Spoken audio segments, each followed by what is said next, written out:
Welcome, welcome.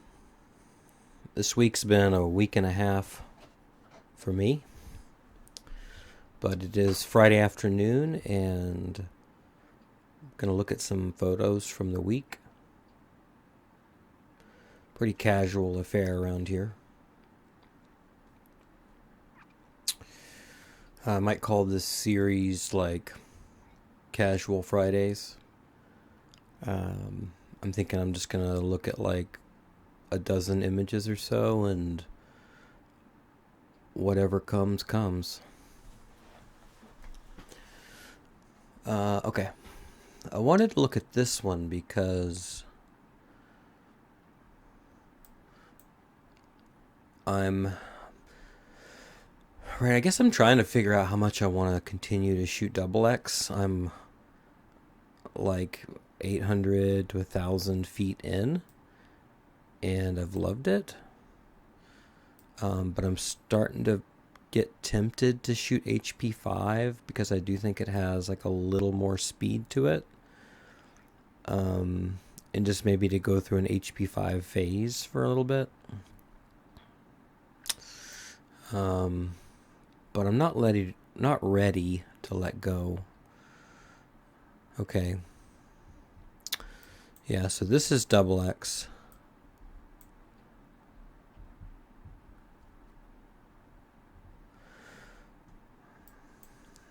I'm at 100% already. Right, double X is it has the kind of grain you'd think is like a 400 speed film, which I actually shot this at I shot this at 800. But yeah, right, double X is gonna show its grain.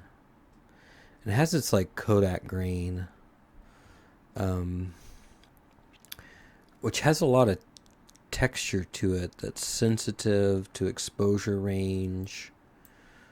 Um, and just like it really gives things a good shape, right? The grain helps give things texture, shape, right? There's a lot of like um, right, the grain varies a lot as you move across into different tones, right? You approach edges.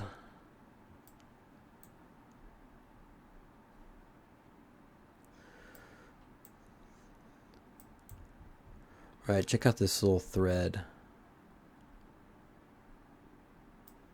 So it has a way of being grainy but also sharp.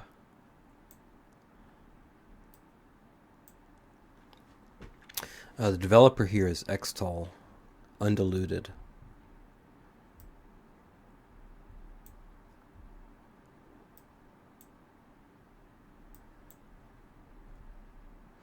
But again, I'm shooting it at 800.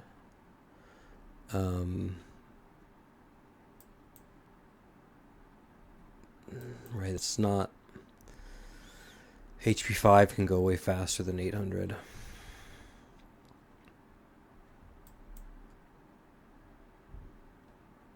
Looks good though. Yeah. I was at my friend's house and I found this nice room with a little bit of sunlight coming in and this cool sewing machine. I think that's a sewing machine. Okay. All right. Switching films. This one's HP5. And this shot is at 1600. And then this one is 3200.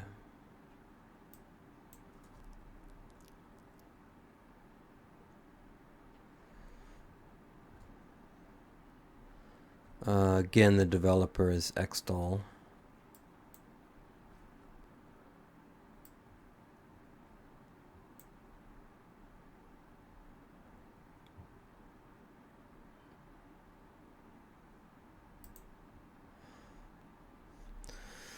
The I like both of them.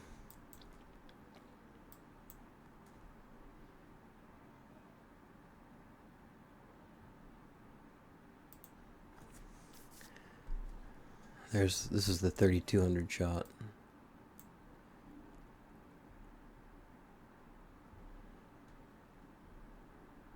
Usually what I notice about HP5 is the grain does stand out a little more than double X.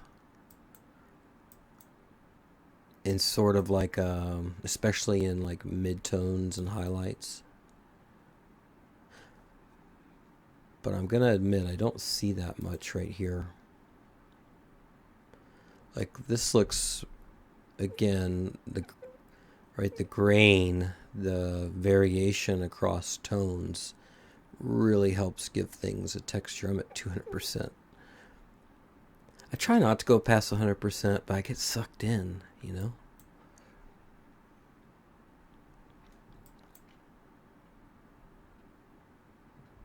Looks really good. Okay. And then here's that, yeah. It's hard to even tell when I switch from the 1600 to the 3200. They both turned out.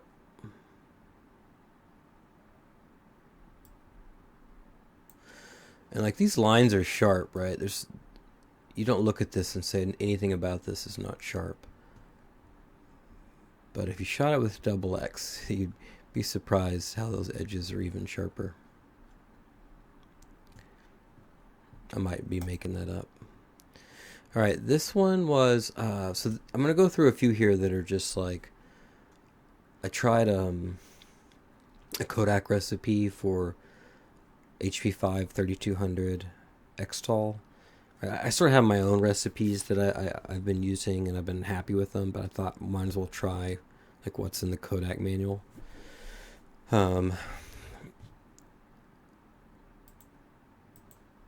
So this one is 1600. Oh no, I got it backwards. That's 1600 and that's 3200.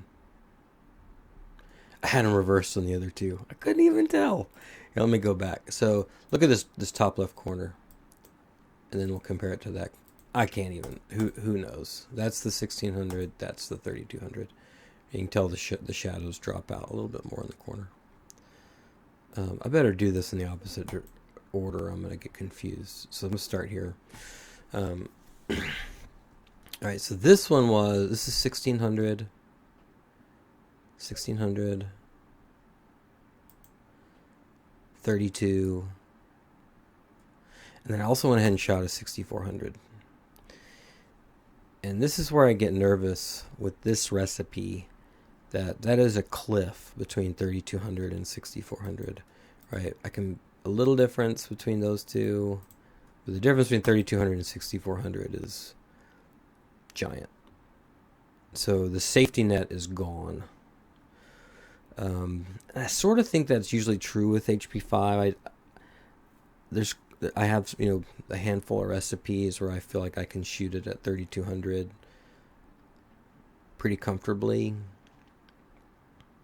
right? In sort of, right, not in a studio setting, but like out in real life, on the go type setting.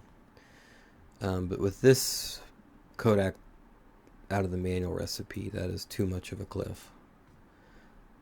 Here's 16, 32, 6 again. See that giant cliff? And here where there was plenty of light coming in the window, I don't know, that 32 just looks okay.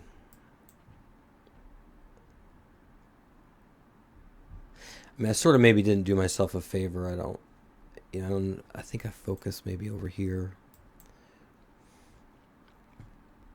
It's not, okay. My shower curtain. 16.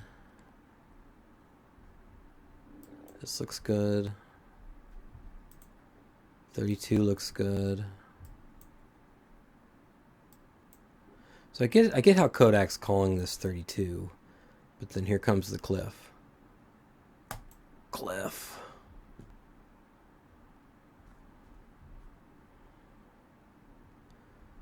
Yeah, that's 64.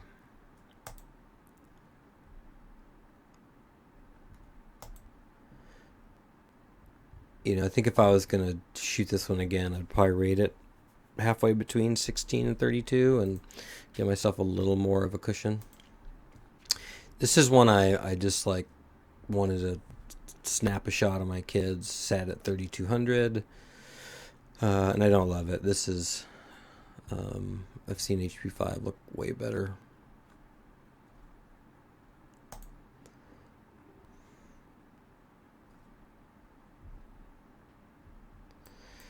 And I think I'm trying to decide, like, is Xtol going to be the developer I go with out of the gate? I'm act like I've never shot HP5. I'm like, I don't know, a dozen rolls in now.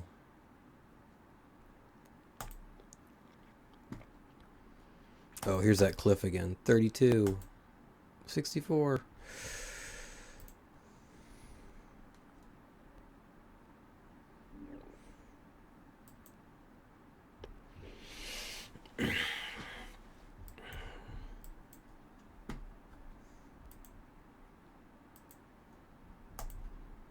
Somehow I sort of like here's 16, the 32. I sort of like the 3200 more. Right? I sort of like when the grain and the shadows sort of like really pops. Boom, right?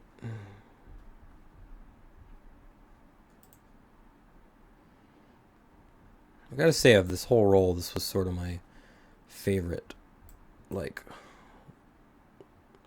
pixel peeping thing. This one's 1600, right? And this is kind of where the sun is hitting.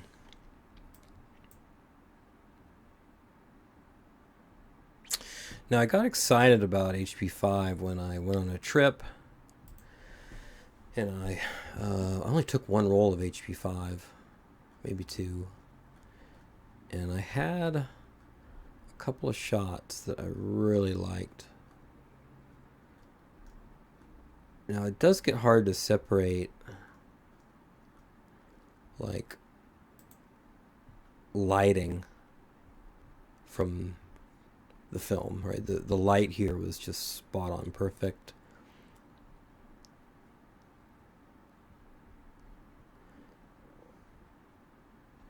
But when I saw this, I was like, I really like this.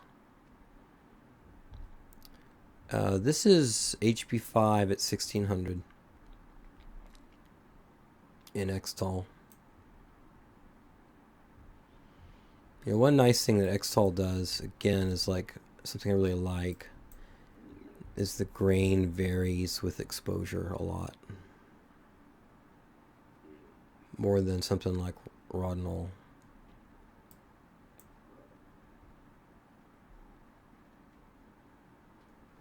Speaking of Rodinal, I did see on Massive Dev Chart somebody put a cool recipe on there for FP4 at 800 in Rodinal. Sort of it stands out as an outlier on the list of recipes. Now I usually shoot FP4 at 500. Sometimes I've tried 1000. So I know it's possible. I was like, oh, okay, yeah. I mean, I guess FP4 does go out to 800. So I gave it a go. So here's some FP4 at 800 in Rodinal. It's sort of like not quite a stand recipe. It's like a total of 35 minutes, but there's inversions every 5 minutes. Look at the notes if you get curious. But Ilford hides how much latitude FP4 has. I don't know why. This is my son, Ellery, with his teacher. The lighting here was really bad. It was like just like a school hallway light. But I think it turned out pretty good. And this, I really think I just straight up metered it. I had my camera set at, 800? It's a pretty simple scene for camera to meter.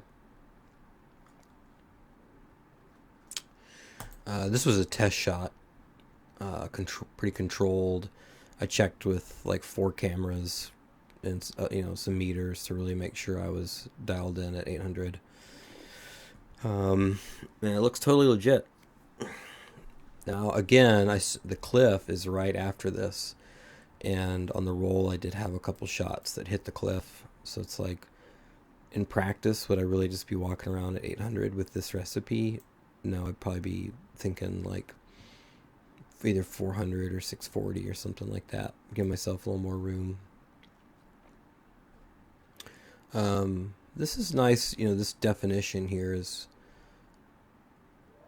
like, I think that's more definition. A little sharper right there.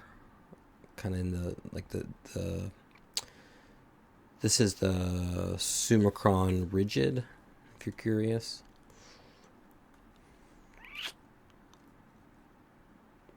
Now, I was saying though, with Rodinal, it doesn't... Notice that the grain is a little more homogeneous across tones. So you don't quite get as much shaping.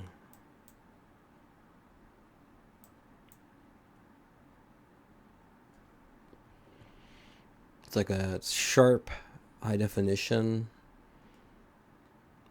Now, I take that back here though. That looks pretty good. Good old toilet. Alright, let's get away from my test scene. Now my cat, Goldie, it pains me a bit that I had to zone focus this. This was a quick little moment, and sometimes whenever I get the camera, like if I were to get close enough to focus this, if I put my face up to the camera, right, my cat would have moved or come to me. So I just zone focused. I did okay, but she's not perfectly crisp. But this looks really good, right? Now this was, in a quick moment like this, I don't know if I was really at 800.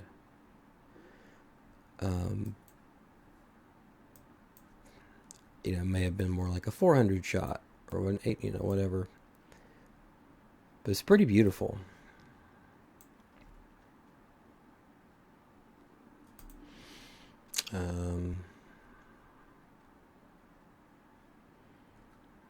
Computer's acting a little slow.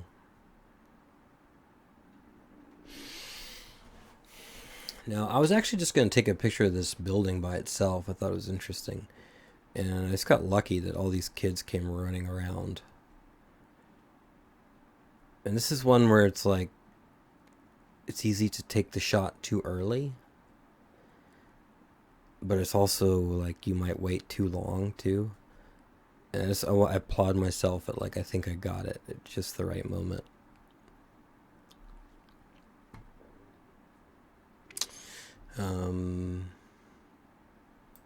FP4 is so fine-grained, but here we are at 800 in Rodinal, and it looks more like a 400 speed film.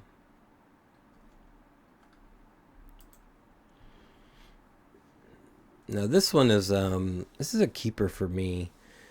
This is my family, wife and boys. They're in front of their school, and it's a 24 millimeter lens. So I'm actually pretty close. And I'm at F4, so it's impressive that there's just a little bit of background softness. Right, I like the way that they ended up sort of staggering their poses. This was not me at all. They just started doing this, and then Mom saw it was a photo op, so she so she comes in and walks in behind them, and my boys like to be silly. But sort of the framing ended up pretty good.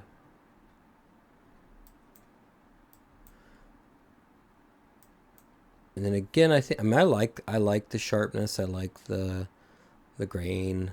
It looks like a good combination of film and developer and speed. I could see some maybe saying this is a little bit too much grain on a face. You could maybe if it had been X tall, or if it had been maybe Trix or something.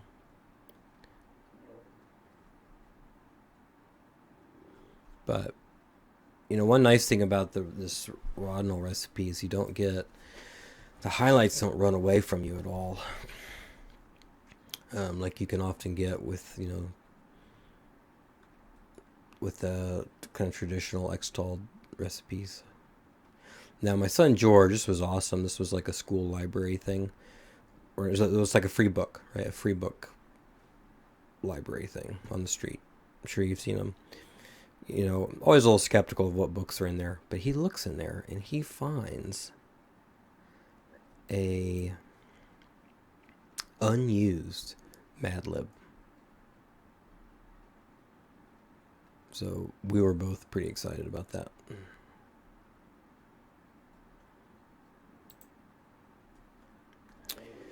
Okay, here was an interesting one. I'm inside the gym, and I see this trash can, and it's calling to me. But I go to take the shot, and I'm set at 800, and I'm gonna be 2 stops underexposed with a 30th of a second on my shutter, and I'm like, okay, I'm just gonna take it and see what happens. So this is something like, let's just call it 1600, right? This is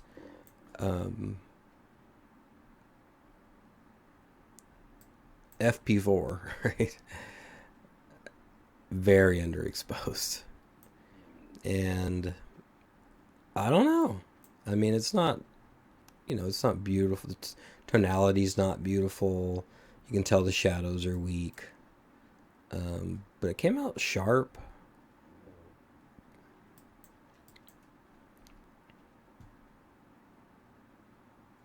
It looks pretty good. I had to adjust the contrast, work the contrast a bit. Not a great photo, but it was just interesting because it's like, wow, FP4. All right, yeah. My last FP4 Rodinal shot. Again, 800. That's 100% right there.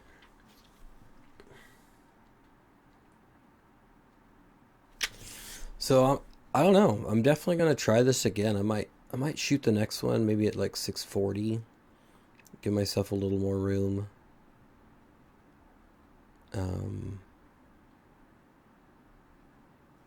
Yeah, recipe's pretty easy to find if you go to Massive Dev Chart and look at FP4 Rodinal 800.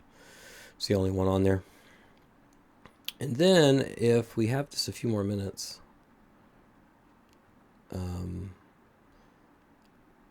I shared my trip photos as a slideshow, like a 20-minute slideshow. It was like, I don't know, 160 photos, and I'm not going to go through all of them, but just to pick out a few. This is HP5.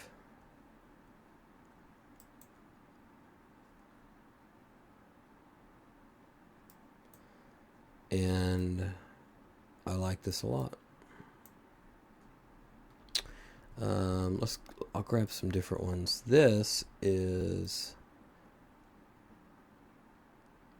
oh, did I not put it in here? I think this is P33.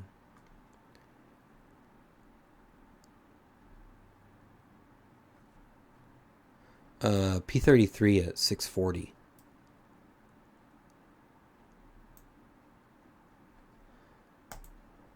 Yeah, same with this one. Or maybe 500. I bet it was 500. P33 at 500.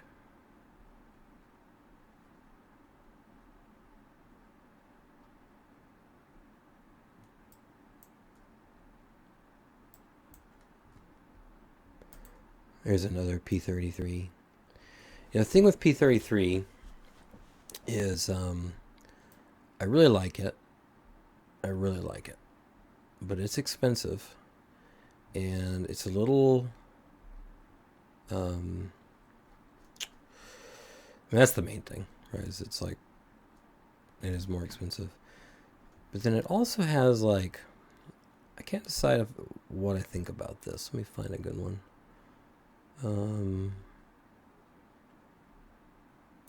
Here's P33. So I'll zoom out.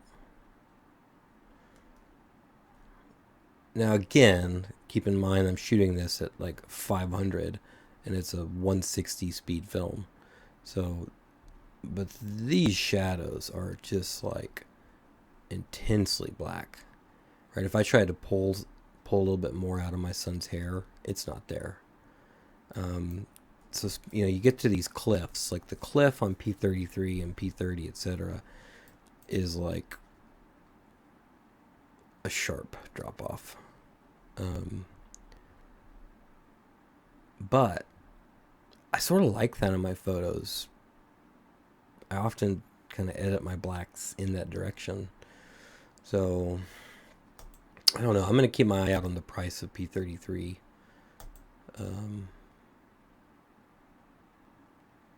We'll see. Let's see. This one was FP4 at 500. Looks fantastic. I'm going to try to pick out a few more and try to vary some films. This is XX.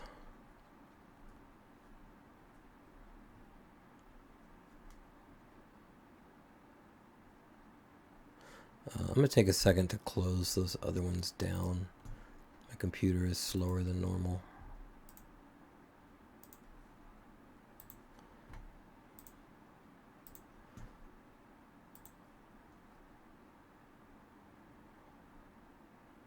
Alright, this is XX. I mean, it looks pretty good.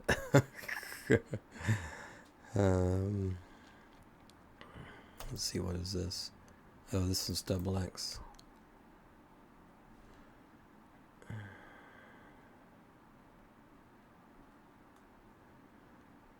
Oh, this one was, this is FP4.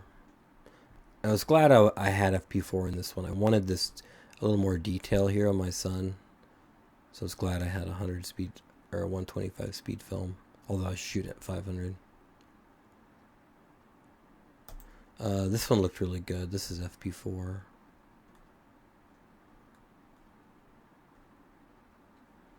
You know, I kind of thought I was going to go on this trip and just like learn a lot about what films I like. And it turned out I just sort of like all of them except for Delta 400. This is FP4.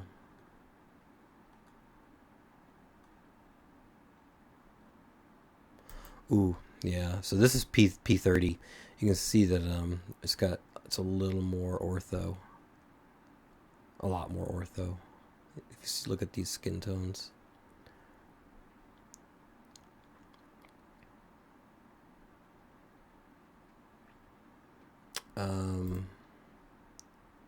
Oh yeah, that's more P30.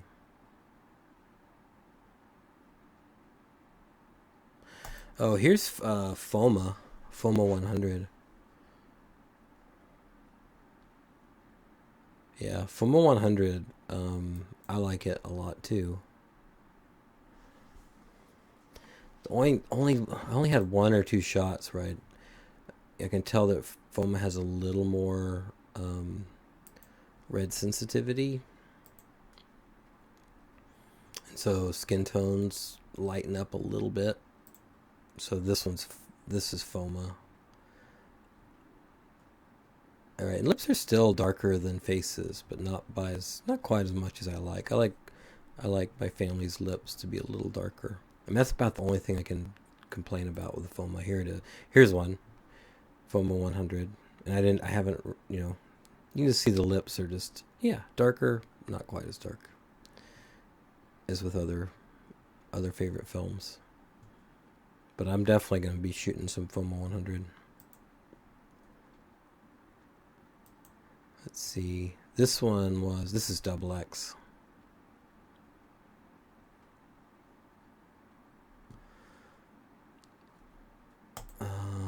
FP4, FP4.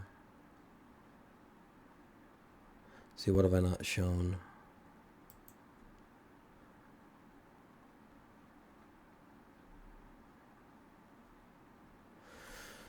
Oh, I mentioned that I didn't like Delta 400.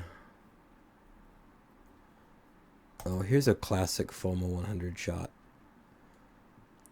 It does a good job with these sort of lighter grays.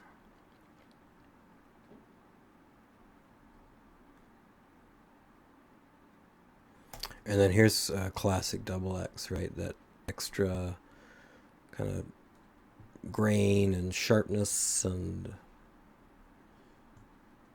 contrast. And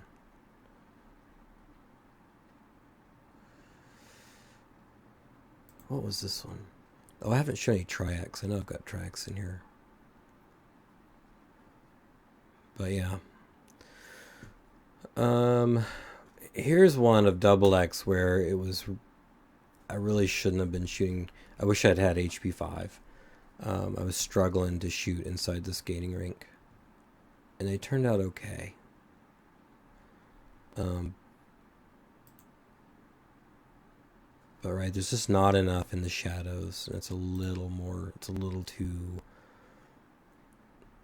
yeah, like, I don't know, junior high darkroom look.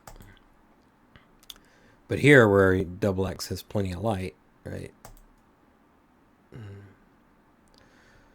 it's really my main motivation for sort of getting into HP5 a little bit. It's just kind of seeing what it looks like at 1600 and maybe 3200.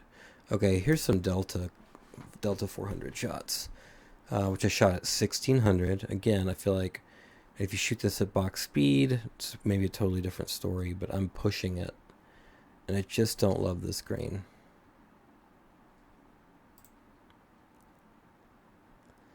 It's not a big difference, but yeah. Oh, here's a P33. And P33 almost, I mean, I would imagine if you shot it at box speed, and I have, right, it's basically grainless. Here was my favorite Delta 400 shot. The one where I was like, maybe there's hope. And so I think my conclusion on that is just like, if you get the exposure right, and you don't push it so hard, right? Maybe it looks pretty good. But yeah, I'm not loving this. The grain looks sort of like, I don't know, how do you say it? It's like wormy, and it's strong, and it's like, I mean, it's not horrific, right? But yeah. Okay. So let's just end on a good one and have some final thoughts. Where are we? Ooh, the hot tub. Let's get in the hot tub. A little P33 shot. Which, I like these. Yeah, what is my plan? What's my plan for the next, month, right? I think I'm going to try to shoot. I was trying to think about it in terms of, there's, faster speed films, and then there's, the slower ones. I like having speed, right? It's I'm often shooting sort of people in activity, right? It's kind of my favorite lens at the moment is a 24 millimeter 3.8 Elmar. So, and I mostly shoot indoor window light photography. I'm definitely interested in this. Which one do I prefer? FP4 at 400 or a 400 speed film? Right? It's if I'm going to shoot 400, what's my go-to? I think it might actually end up being FP4. I'd maybe put P33 in the mix if I feel like it's in the budget. Right, and I wouldn't start using double X or Tri-X or HP5 until I'm gonna hit 800, maybe, maybe not even 800. Definitely by 1600. And then if I'm thinking 1600 or 3200, it's probably HP5. Am I going to shoot Foma 100? Yeah. Am I going to shoot FP4, P30, P33? I think P33, P36 is coming. Tri-X, Double X, HP5. What am I not going to shoot? Delta 400. I did shoot a roll of Delta 100. Oh, I should pull those up. Let's do that. I'm going to end with also this week I shot a roll of Delta 100, which I usually don't like, but I shot it at 50 and I pulled it in X-Tall, and I did get a couple of good shots. So there's this one. Right, the tones look good. The grain disappears, and it looks, the tones really start shining. Let's see, where's the one I wanted to share? I like that one. Right, it sort of has like classic black and white tonality. Right, this is not that kind of like high contrast look, which is sort of what I tend to go for.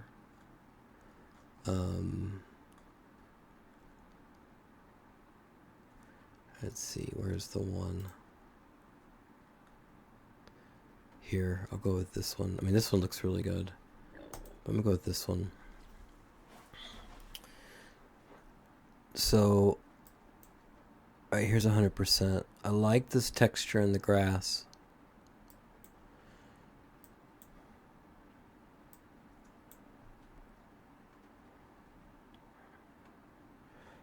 Right, this is just a shot where I'm so far away and I'm shooting with a 24mm lens where I really don't want grain to ruin the show. And Delta 100 did a good job here of like having that nice tones, but also nice detail. It's sharp, but it's not like digitally sharp. Like, it's not like it's not like I wish I'd use a digital camera here.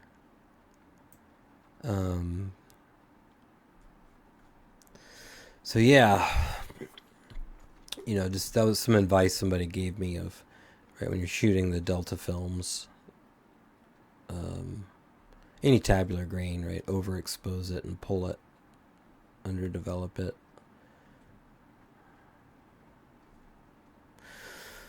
Okay, somehow I don't feel like I have a lot of clarity. I do have some more film to shoot. So, and now I got this Rodinal thing going on where I was like, oh, shoot. Now I gotta start doing more Rodinal experiments. Okay. See you next time.